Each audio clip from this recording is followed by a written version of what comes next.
Good evening. Welcome to World Cinema Reviews. This is your host, Frank the Vamp, and we're continuing analyzing the franchise, this time with Puppet Master 3 Toulon's Revenge. And yeah, man, and what can I say? I've been enjoying the Puppet Master, franchise, and we have pretty good results with the first two. To recap, the first one being an excellent cult movie, one of the coolest B movies I ever seen. To part two, going into cheese a little bit, but still really enjoyable. To part three, I just say it, awesome. I actually like it better than part two, and I have a lot to say about how cool, Toulon's Revenge is. First of all, spoilers, and I'll put that in the comments as usual. But Puppet Master 3 is not a sequel, it's a prequel. So it takes place, with Toulon back on Nazi Germany, in Berlin to be exact, and how we get to see, some of the birth of some puppets, and we get to also meet new puppets, and it's really cool and exciting. Um, I wanted to first of all, just talk a little bit about who's starting in it, the background, and everything else, and then I'll tell you why. I really like Puppet Master 3. It's one of my favorites, in fact, besides the original, of course. So, Puppet Master 3 was made in 1991, is directed by David DeCotto. And of course, we have, writing and producing Charles Mann, as always. We have Guy Rolfe. Pretty sure not related to James Rolfe, although I could be wrong. I mean, if somebody knows if there's any tie with James Rolfe, the angry video game nerd in him, but Guy Rolfe, the former, the late Guy Rolfe, was a great actor, and we're gonna see he's like the perfect Andre Toulon, and he's gonna play that character in the coming sequels, and he was great. He's awesome in here. We have Sarah Douglas as Elsa, and may tell you a couple of great mentions here. Richard Lynch as Major Krause. I mean, a great villain. In fact, one of the best in the series, and Ian Abercrombie as mad scientist Dr. Hess. Well, not really mad, but dwelling into some evil experiment per se. Let's talk about the plot. So back in 1941, the basically the where in Berlin we see Toulon, basically being his puppeteer self still, and he in Nazi Germany, and he's like, he doesn't like the Third Reich.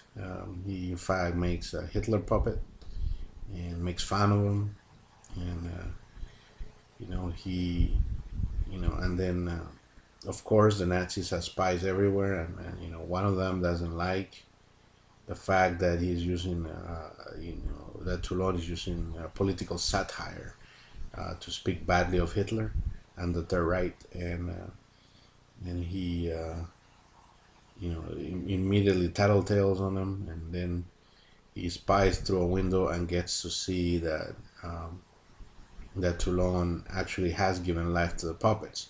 Meanwhile, we have the scientist, this German scientist, right, played by Abercrombie, and he's been assigned by the Third Reich to discover a way of getting reanimating the dead so that they can serve as shields for the living, as sort of human shields.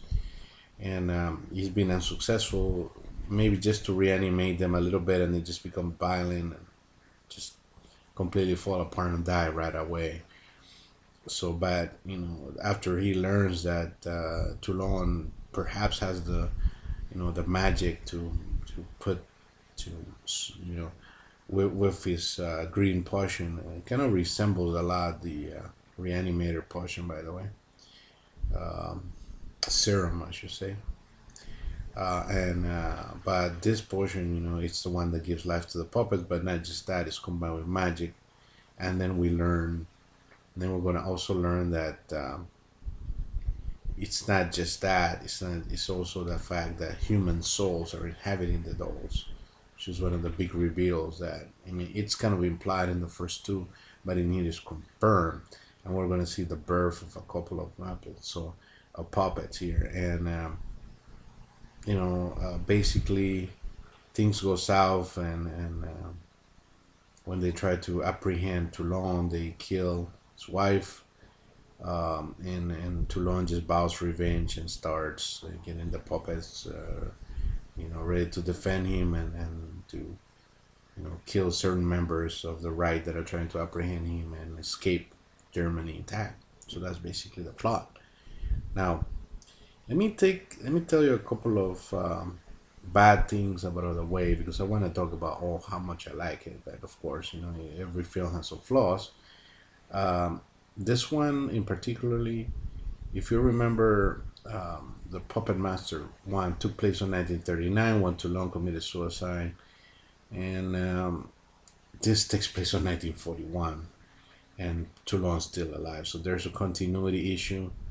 Another problem that people may pick on is the fact that even though they're in Germany and they could have gotten German actors to speak German and just put subtitles on through the whole movie, which is better than just having people speak English with German accents, but they're just being picky.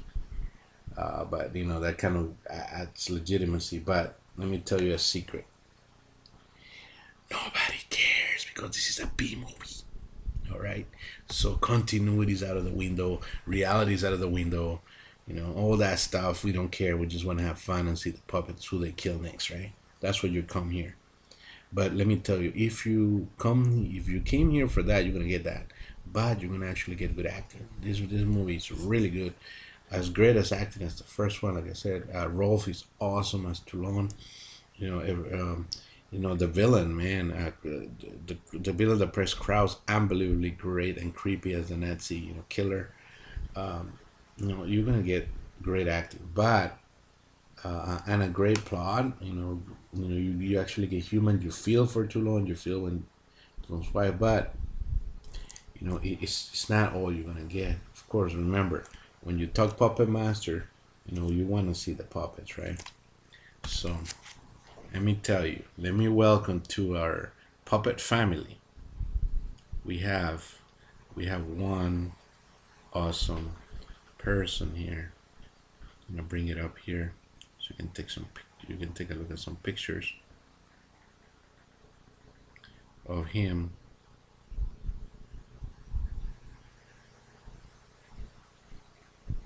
Yeah,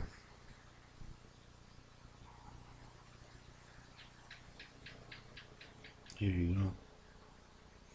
Here you go. There should be some pictures of him. Let's see if you can see him. Yeah, there you go. There he is. If you can see him there. Let's see if I can get him enlarged here. There he is. My all body six shooter. Isn't he awesome?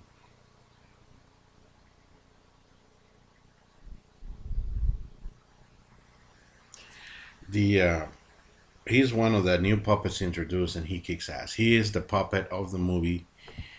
Even though he may not, he does get some cool kills. Uh, Coolest kill comes from Blade at the end. By the way, we're going to, and actually that's one of the coolest kill in the Puppet Master series, where Kraus gets propped up like a puppet at the end, with hooks and stuff. Awesome, awesome. That was like really cool, really gory, and really awesome. and you just hate this guy, so you just love the way he gets his comeuppance. You know, the other, you know, awesome kills from Leech Woman, and we get to see the origin of Leech Woman. Now I'm gonna spoil it. Actually, I'm not gonna spoil it. I'm not gonna spoil the origin of Blade and Leech Woman, but I'm gonna tell you this is where their birth takes place, and they are both awesome. They're both not in the movie as much because they're just, you know, they were just newborns, but we get to see that. We also take a little cameo from Jean, and that's the little genie puppet, you know, back from the last movie, you know, just from the dream sequence. But you know, it's great. We get another great kill by Tunneler. Tunneler is great, man. And oh yeah, and I can't. An honorable mention is for Jester. Finally, Jester popped his cherry. He gets a couple of kills here. He hasn't killed anyone in the former films, but you know, Jester is not all smiles here. He's actually a killer, and he does a couple of cool killings. So this movie should be enjoyable by everyone that loves Full Moon and loves these movies because we get a cool story, we get gore, we get kills, we even get TNA here. So something for everyone, people. Something for everyone. And you know, and the best thing, I mean, it's a B movie, but you know, it actually you know has a solid, good story. That's my favorite type of B movies. B movies that actually, no, I enjoyed, you know, complete cheese and disarray, and we're gonna see that, and we may see that from, you know, the next some films coming up. Trust me, it's coming, and those are enjoyable as well. You know, but you know, to me personally, when a B movie, you know, can take itself a little bit seriously, it can even work better. You know, it's just being the low budget magic works, and there's nothing better than this. You know, the stop motion animation, the special effects, on point, great acting, great directing. You know, I love Puppet Master 3 Toulon's Revenge. I'm gonna give this a much higher grade. I give this an A minus and a good day B plus. Remember, all in the B movie scale. So we're talking B movie scale. This is our B movies. So I don't know what else I can say just to recommend this movie, man. You just gotta see it. You know, I know I did some spoilers, but you know, there's a lot that I haven't spoiled to you, and you just gotta see it just to see the origin of Blade and Leech Woman. It's worth the ticket, and to see good old Jester, you know, take out some people. Really cool, man. Really cool. He's just being quiet, little smiley dude.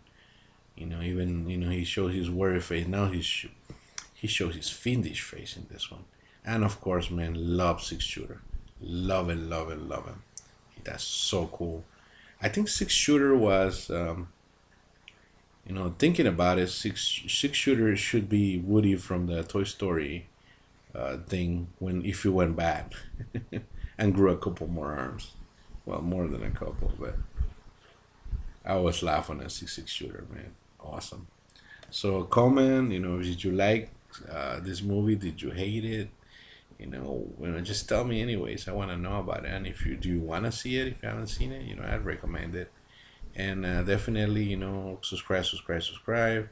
Love you all. Take it easy. Be well. And what else can I say other than get ready for Puppet Master 4? Uh, yeah, I'm looking at it, and this is gonna be really weird, differently. I'm just gonna prepare you from now. Get ready for the puppets to go even weirder, but maybe even cooler. Who knows? Stay tuned for next video. Subscribe. Love you all. Stay tuned. Good night. Don't let the puppets bite.